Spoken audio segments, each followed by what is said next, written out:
Creative দেবা YouTube চ্যানেলে আরও একবার আপনাদের সকলকেই স্বাগত জানাচ্ছি। আজকে আমি আলোচনা করব পিএম কিষাণের টাকা, যে 16তম কিস্তির যে টাকাটা, সেই 16তম কিস্তির টাকাটা এখনও পর্যন্ত যাদের অ্যাকাউন্টে অ্যাড হয়নি এবং কেন অ্যাড হয়নি সেই বিষয়টা নিয়ে কিন্তু আলোচনা করব। এবং আপনাদের যাদের টাকা ঢুকেছে আপনারা কিভাবে আপনাদের অ্যাকাউন্ট স্ট্যাটাস চেক করবেন সেটাও কিন্তু আপনাদের দেখিয়ে দেবো। তো চলুন আমরা কি করতে হবে কি করতে হবে না সেই বিষয়টা নিয়ে আলোচনা করব। দেখুন, ইতিমধ্যেই কিন্তু 15তম কিস্তির টাকা কিন্তু কৃষকদের ব্যাংকে ঢুকে গেছে কালী পুজোর পরপরই, ঠিক আছে। এবার 16তম কিস্তির টাকা মানে 2000 টাকা করে যে পাওয়ার জন্য আপনারা প্রতীক্ষা করছেন, হ্যাঁ, পিএম কিষাণের 16তম কিস্তির টাকা পেতে গেলে কিন্তু কিছু জিনিস আছে, যে জিনিসগুলো আপনাদেরকে কিন্তু মানতে হবে বা সেই জিনিসগুলো কিন্তু আপনাদেরকে করতে হবে, সেই সেটিংসগুলো কিন্তু আপনাদেরকে করতে হবে বা কিছু আপডেট করতে হবে।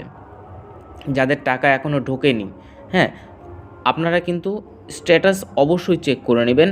কিভাবে চেক করবেন আসুন আমরা মোবাইলের স্ক্রিনে দেখে নিচ্ছি, এবং এটি মোবাইলের মাধ্যমেই কিন্তু আপনারা চেক করে নিতে পারবেন, ঠিক আছে। তো একটু বলে দিই আমি, প্রথমে কি করতে হবে, ব্যাংক অ্যাকাউন্টে কেওয়াইসি প্রক্রিয়া সম্পূর্ণ করতে হবে, হ্যাঁ।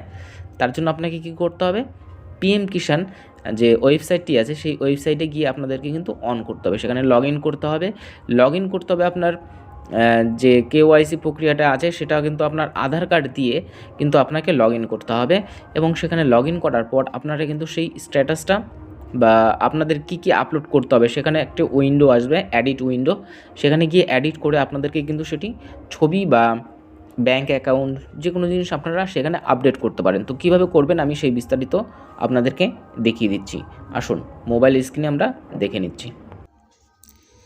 তার জন্য আপনারা কি করবেন, প্রথমে একটি ব্রাউজারে যাবেন, যে কোনো ক্রোম ব্রাউজার হোক, যে কোনো ব্রাউজারে যাবেন, গুগল সার্চ করবেন, সার্চ করে আপনারা এখানে লিখবেন পিএম কিষাণ, ঠিক আছে। কোনো ওয়েবসাইট লেখার দরকার নেই, ওয়েবসাইট অটোমেটিক আপনাদের এখানে চলে আসবে, শুধু পিএম কিষাণ এরকমভাবে লিখে দিবেন। দেখুন এখানে একটি ওয়েবসাইট নিয়ে আসবে, প্রথম যে ওয়েবসাইটটা দেখতে পাবেন, ঠিক আছে। অথবা আপনারা এখানে লিখতে পারেন, যেমন হচ্ছে ধরুন এখানে পিএম কিষাণ http:/pmkishan.gov.in এই ওয়েবসাইটটা অন করেও কিন্তু আপনারা এখানে ডাইরেক্ট আসতে পারেন পিএম কিষাণে, অথবা শুধুমাত্র পিএম কিষাণ লিখলেই কিন্তু এই ওয়েবসাইটটা প্রথমেই কিন্তু আপনারা পেয়ে যাবেন। তো এখানে আপনাদের ক্লিক করতে হবে। ক্লিক করার পর দেখুন এরকম একটা ইন্টারফেস আসবে, এটাকে কেটে দিতে হবে ক্রসটাকে, ঠিক আছে। এবার এখানে দেখুন, এখানে একটা অপশান পাবেন, 1 মিনিট। তো দেখতে পাচ্ছেন এইরকম একটা পেজ খুলবে। এখানে দেখুন, এখানে একটা অপশান আছে বেনিফিশিয়ারি লিস্ট। এই অপশানটাতে আমরা ক্লিক করব। এই অপশানটাতে ক্লিক করার পরে আপনারা আপনাদের স্ট্যাটাসটা চেক করে নিতে পারবেন যে আপনাদের টাকা ঢুকেছে কি ঢোকেনি। দেখুন এখানে কিছু অপশান দেখাচ্ছে, এখানে আপনাদের স্টেট মানে ওয়েস্ট বেঙ্গল, যদি ওয়েস্ট বেঙ্গল হয়ে থাকেন তাহলে ওয়েস্ট বেঙ্গল সিলেক্ট করবেন। এখান থেকে আমি ওয়েস্ট বেঙ্গল সিলেক্ট করে নিলাম। এইভাবে প্রসেসিং হবে, একটু প্রসেসিং হওয়ার পর ঠিক নিয়ে নেবে। তারপর এখানে ডিস্ট্রিক্ট, আপনি কোন ডিস্ট্রিক্ট থেকে আছেন সেই ডিস্ট্রিক্টটা আপনি সিলেক্ট করবেন। সিলেক্ট করার পর আপনার যে সাব ডিস্ট্রিক্ট আছেন বা হ্যাঁ সাব ডিস্ট্রিক্ট, সেই সাব ডিস্ট্রিক্ট মানে আপনার ব্লকই সিলেক্ট করে দেবেন, ঠিক আছে।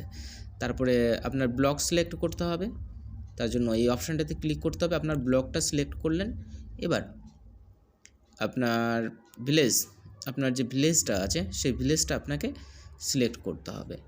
এখানে ভিলেজে ক্লিক করে আমরা ভিলেজটা সিলেক্ট করে নেব, ঠিক আছে। তো আমি ভিলেজটা সিলেক্ট করে নিচ্ছি। এভাবে স্ক্রল করবেন, আচ্ছা ভিলেজ সিলেক্ট করে নিলাম। তারপরে এখানে দেখুন একটা অপশান আছে গেট রিপোর্ট, দেখতে পাচ্ছেন গেট রিপোর্ট। এই গেট রিপোর্ট অপশানে আমরা ক্লিক করব। এরকম প্রসেসিং হবে, প্রসেসিং হওয়ার পরে পুরো লিস্টটাই কিন্তু আপনার বেরিয়ে আসবে আপনার গ্রামের। এখানে দেখতে পাচ্ছেন গ্রামের পুরো লিস্টটাই কিন্তু আপনার সামনে বেরিয়ে আসবে। এখানে কে কে টাকা পেয়েছে পায়নি, বেনিফিশিয়ারি লিস্ট 22/1/2024, মানে আমি এখন করছি, এই মুহূর্তে যতগুলো হয়েছে ততগুলোই কিন্তু এখানে দেওয়া আছে, দেখতে পাচ্ছেন 22/1/2024, হ্যাঁ। তো 22/1/24 এই লিস্টগুলো এরা কিন্তু বেনিফিশিয়ারি বা বেনিফিটটা পেয়েছে, ঠিক আছে। তো আপনাদের যারা এখনও পাননি তাদের কি করতে হবে আসুন আমরা দেখে নিচ্ছি। একবার একটু ব্যাক চলে যাই, ব্যাক যাওয়ার পরে সেই অপশানটা আবার চলে এসছে, ঠিক আছে। এটাকে আমরা কেটে দেব। কেটে দেওয়ার পরে এখানে দেখুন লেখা আছে ইকেওয়াইসি, ইকেওয়াইসি দেখতে পাচ্ছেন এখানে ইকেওয়াইসি। এই ইকেওয়াইসিতে আমরা একবার প্রেস করব। প্রেস করার পর এখানে দেখুন আপনার আধার কার্ডটা দিতে হবে, ঠিক আছে। আমি এখানে জাস্ট বলে দিচ্ছি আপনারা কি কি করবেন। এখানে আধার কার্ডটা দিবেন। আধার কার্ডটা দেওয়ার পরে ওখানে একটা উইন্ডো ওপেন হবে। সেই উইন্ডোতে আপনাদের সমস্ত অপশানগুলো পেয়ে যাবেন। আপনারা কি এডিট করতে চান, আপনাদের অ্যাড্রেস, আপনাদের ব্যাংক অ্যাকাউন্ট, আপনাদের ছবি, যেসব ডকুমেন্টসগুলো লাগে ভেরিফাই করতে, সেই সব ডকুমেন্টসের মধ্যে আপনারা কি কি আপডেট করতে চান, ঠিক আছে, সেই ডকুমেন্টসগুলো আপনারা সেখানে আপডেট করে দেবেন। এবং আপনারা যদি না পারেন তাহলে কোনো অনলাইনের দোকানে গিয়ে বা কোনো সাইবার ক্যাফে গিয়ে আপনারা সেখানে কিন্তু আবেদনটি বা এডিট উইন্ডোটি ওপেন করে সেখানে আপনার আধার নাম্বার দিয়ে একটা ওটিপি যাবে আপনার মোবাইলে। আধার নাম্বারটা অবশ্যই লিঙ্ক হওয়া চাই আপনার ব্যাংক অ্যাকাউন্টের সঙ্গে। এই আধার নাম্বারটা যদি ব্যাংক অ্যাকাউন্টের সঙ্গে লিঙ্ক না থাকে তাহলে কিন্তু আপনাদের অ্যাকাউন্টে টাকা ঢুকবে না, ঠিক আছে। অতএব আধার নাম্বারটা কিন্তু আপনার ব্যাংক অ্যাকাউন্টের সাথে খুবই জরুরি লিঙ্ক হওয়া। তো এইভাবে করে আপনারা আপনাদের কেওয়াইসি বা ইকেওয়াইসি করতে পারেন। এইভাবে করে এখান থেকে আপনারা নতুন করেও কিন্তু অ্যাপ্লাই করতে পারবেন, ঠিক আছে। আধার নাম্বার দিয়ে ওটিপি যাবে এখান থেকে না, অন্য অপশান থেকে, ওটা আমি পরবর্তীতে ভিডিও আপনাদেরকে জানিয়ে দেবো, ঠিক আছে, কিভাবে করতে হবে সেটা। তো আজকের মতো এই পর্যন্তই থাকছে। ভিডিওটি যদি আপনাদের একটু হেল্পফুল হয়ে থাকে অবশ্যই ভিডিওতে একটা লাইক করে দেবেন এবং চ্যানেলে নতুন থাকলে অবশ্যই চ্যানেলটিকে সাবস্ক্রাইব করে নেবেন। ধন্যবাদ।